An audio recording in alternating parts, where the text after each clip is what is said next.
ዛሬ ስፖርታዊ ዜናችን ላይ ከአርሰናል ተጫዋች ዝውውር ጉዳይ ጋር በተገናኘ የተሰሙ አዳዲስ መረጃዎችን አጋራችኋለሁ። በድጋሚ በጠዋት ስፖርታዊ ዜናችን ላይ ከአርሰናል የተጫዋች ዝውውር ጉዳይ ጋር በተገናኘ አዳዲስ መረጃዎችን አጋርቻችሁ ነበር። አሁን ላይ ደግሞ አዳዲስ መረጃዎች እየወጡ ይገኛሉና ከአርሰናል ዝውውር ጉዳይ ጋር በተገናኘ መረጃዎችን አጋራችኋለሁ። እናንተ ግን እንደተለመደባችሁ ይህንን ቪዲዮ ላይክ እያደረጋችሁ እንድጀምሩልኝ በአክብሮት እየጠየቅኩ ወደ መረጃዎች ያልፋለሁ።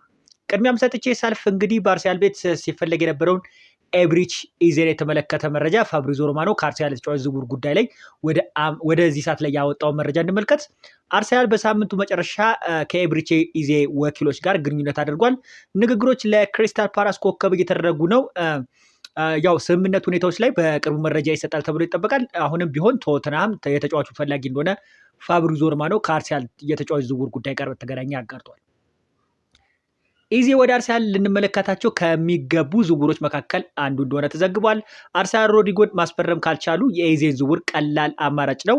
ኢዜ በፓላስ ባለው የውል ማፍረሻ በአንድ ጊዜ የማይከፈል በመሆኑ ነገሮች ቀላል ላይሆኑ የሚችሉበት እድል እንዳለ ከቤን ጃኮብ ዘገባ ለመረዳት እንችላለን።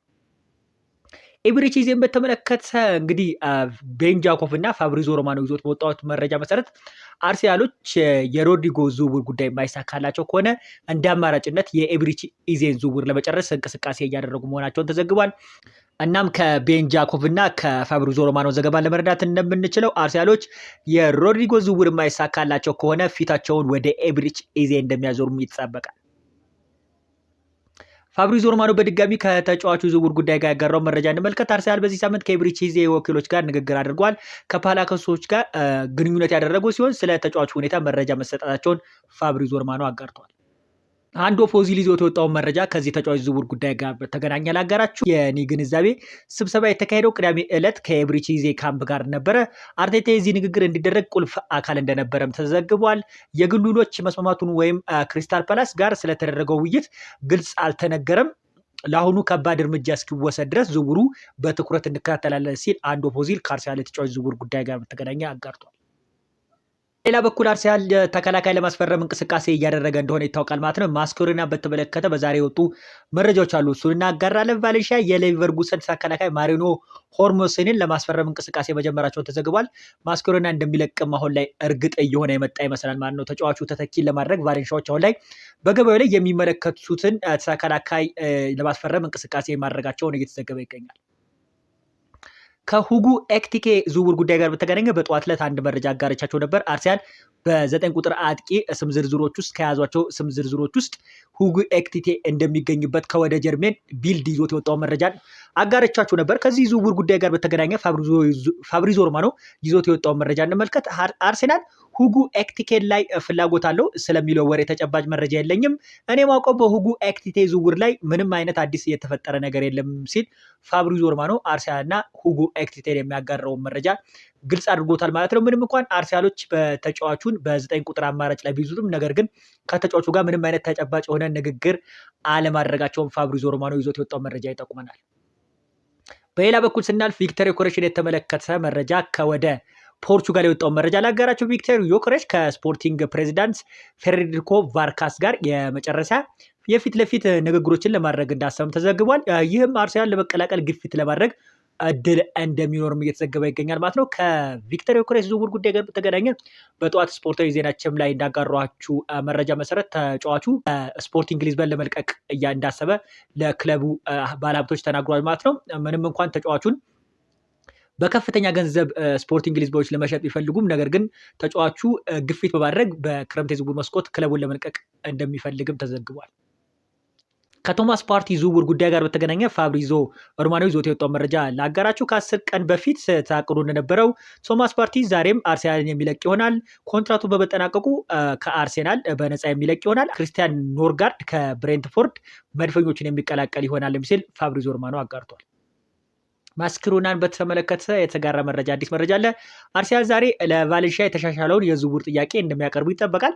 አዲሱ ጥያቄ ከ18 እስከ 19 ሚሊዮን ፓውንድ ይሆናልም ተብሎ ይጠበቃል ማለት ነው። ተጫዋቹን እንግዲህ ለሁለተኛ ዙር ጥያቄ አርሰናሎች ለማቅረብ ዝግጅት ላይ መሆናቸው ተዘግቧል። ቫሌንሺያዎች ከተጫዋቹ ዝውውር ከ20 እስከ 25 ሚሊዮን ዩሮ ድረስ እንደሚጠብቁም ተዘግቧል። አርሰናል ከ18 እስከ 19 ሚሊዮን ፓውንድ የሚያቀርቡ ከሆነ ከስምምነት ላይ ለመድረስ መቀርባቸውን የሚያመላክቱ መረጃዎች ሲወጡ ነበረ። ተጫዋቹ በግል ጥቅም ከአርሰናል ጋር ተስማምቷል የሚል መረጃ በጠዋቱ መረጃዎች ያጋርቻቸዋለሁ። ዛሬ የወጣው መረጃ ደግሞ አሁን ላይ የመጣው መረጃ ደግሞ ይህን መሰረት አሌክሳንደር ኢዛክን የተመለከተ መረጃ አሁን ላይ መጥቷል። ኢዛክ በዚህ ክረምት ኒውካስትል ዩናይትድን እንደሚለቅም ዲማርዞ ይዞ የወጣው መረጃ ምንም እንኳን አርሰናሎች በተጫዋቹ ላይ ያላቸው ፍላጎት ቢቀንስም ተጫዋቹ ግን አሁን ላይ በክረምት የዝውውር መስኮት እንደሚለቅም ተዘግቧል። ከተጫዋቹ ዝውውር ጉዳይ ጋር በተገናኘ ኒውካስትል ቁርጥ ያለ ገንዘብ ለጥፎበታል ማለት ነው። ከ150 ሚሊዮን ፓውንድ በታች ተጫዋቹን ለንግግር እንኳን እንደማይቀርቡም ተዘግቧል። አርሰናል ለማስኮሬላ 20 ሚሊዮን ዩሮ በላይ ወይም ለሱ የሚጠጋ ዋጋ ካቀረቡ ተጫዋቹ ከቫሌንሺያ ጋር ሊለያይ እንደሚችልም ተዘግቧል። ተጫዋቹም በመጨረሻ የኮንትራት ዓመት ላይ ስለሆነ እናም 30 ሚሊዮን ዩሮ መጠየቅ ስለማይችሉ ዝውውሩ ላይ የበላይነት የመውሰድ አቅም እንዳላቸው ተዘግቧል። ስለዚህም የመጨረሻ ክፍያ ከዚህ ያነሰ ሊሆን እንደሚችልም ተዘግቧል። ፋብሪዚዮ ሮማኖ ከኤብሪች ኢዜ ጋር በድጋሚ ያጋራው መረጃ ላጋራችሁ። አርሰናል በዚህ ቀናት ውስጥ ከኤብሪች ኢዜ ወኪሎች ጋር ግንኙነት አድርጓል። ስለ ክሪስታል ፓላስ ኮከብ ያሉትን ነገሮች ለማወቅ ንግግሮች እየተደረጉ ይገኛሉ። በስምምነቱ ሁኔታዎች ላይ መረጃ ለአርሰናል ተሰጥቷል። ቶተናም ኢዜን አሁንም ቢሆን ለማስፈረም እንደሚፈልግ ፋብሪዚዮ ሮማኖ አጋርቷል። አርሰናል በሚቀጥሉት ሰዓታት ውስጥ ማስኮሬላን ለማስፈረም በይፋዊ ሁለተኛ የሆነ ዝውውር ጥያቄ ለማቅረብ ዝግጅት ላይ መሆናቸውን ተዘግቧል። እንደሚመስለኝ ሮድሪጎ ከማድሪድ ጋር ይለያያል፣ እሱ ብቻ ነው ከማድሪድ ሊወጣ የሚችለው የሚል መረጃ እየተሰማ ይገኛል። ማርካም በፊት ለፊት ገጹ ላይ በጠዋት 2 ከሪያል ማድሪድ እንደሚለቅ ተጫዋች አለ። እሱም ሮድሪጎ ሊሆን የሚችልበት እድል ሰፊ እንደሆነም ተዘግቧል ማለት ነው። ኤብሪች ኢዜን በተመለከተ አንዱ ፎዚ ላይ ያጋራው መረጃ ከኢዜ ተወካዮች ጋር ቅዳሜ ስብሰባ ተካሂዷል እና አርቴታ በእነዚህ የመጀመሪያ ውይይቶች ላይ ተሳታፊ እንደሆነም ተዘግቧል። ሮድሪጎ ሪያል ማድሪድ ከጁቬንቱስ በሚያደርጉ ጨዋታ ላይ ተጠባባቂ ወንበር ላይ እንደሚሆን ማርካ ዘግቦታል ማለት ነው። ይህ ተጫዋች ለሶስተኛ ጊዜ ተጠባባቂ ወንበር ላይ ከመሆኑ ጋር በተገናኘ ከክለቡ ሊለቅበት የሚችል እድል በጣም ሰፊ እየሆነ መጥቷል ማለት ነው። የሸሽኮ ስምምነት በዚህ ሳምንት ካልተፈጸመ አርሰናሎች ዮኬሬሽን ለማስፈረም እንደሚንቀሳቀሱም ተዘግቧል። ቤርታ ባለፈው ሳምንት ስለ ስምምነቱ ዝርዝር ጠይቆ ሁሉንም መረጃዎች አግኝቷል።